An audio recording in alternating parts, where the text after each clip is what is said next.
Hola a todos. Bienvenidos a mi canal. Hoy les traigo un video sobre Yamur y Bar.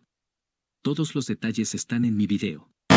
Si les gusta, estaría muy feliz si presionan el botón de me gusta y se suscriben a mi canal.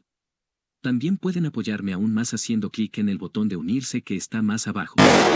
Gracias y vamos a comenzar con el video. Bar Baktas y Yamur Yüksel, dos figuras muy conocidas en la industria del entretenimiento turca, han provocado recientemente una gran especulación y emoción después de ser vistos saliendo juntos de un lujoso hotel. La razón de su estancia en el hotel ha sido objeto de gran curiosidad, y ahora, los detalles finalmente han salido a la luz, revelando que la pareja había reservado el hotel para una ocasión muy especial, su luna de miel. Esta revelación ha enloquecido a los fans, ya que confirma la seriedad de su relación y sugiere un posible matrimonio secreto que hasta ahora había sido mantenido en secreto.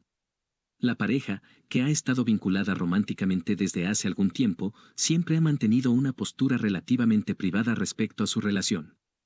Sin embargo, sus acciones recientes han llevado su romance al centro de la atención pública de una manera que ha hecho que todos hablen de ellos. La elección de un hotel de lujo para su luna de miel indica que la pareja quería celebrar su unión con estilo y comodidad, alejados de los ojos curiosos del público y los medios. Su decisión de pasar tiempo juntos en un entorno tan íntimo y apartado dice mucho sobre su compromiso el uno con el otro y su deseo de apreciar este tiempo especial en su relación. Fuentes cercanas a la pareja sugieren que Bar y Yamur habían estado planeando esta luna de miel durante bastante tiempo, eligiendo el hotel por su exclusividad y el ambiente romántico que ofrece. El hotel, conocido por su servicio discreto y lujosos alojamientos, proporcionó el telón de fondo perfecto para su retiro post-boda, permitiéndoles disfrutar de la compañía del otro en paz. Muchas gracias por ver mi video. Nos vemos en el próximo video. Cuídense y hasta luego.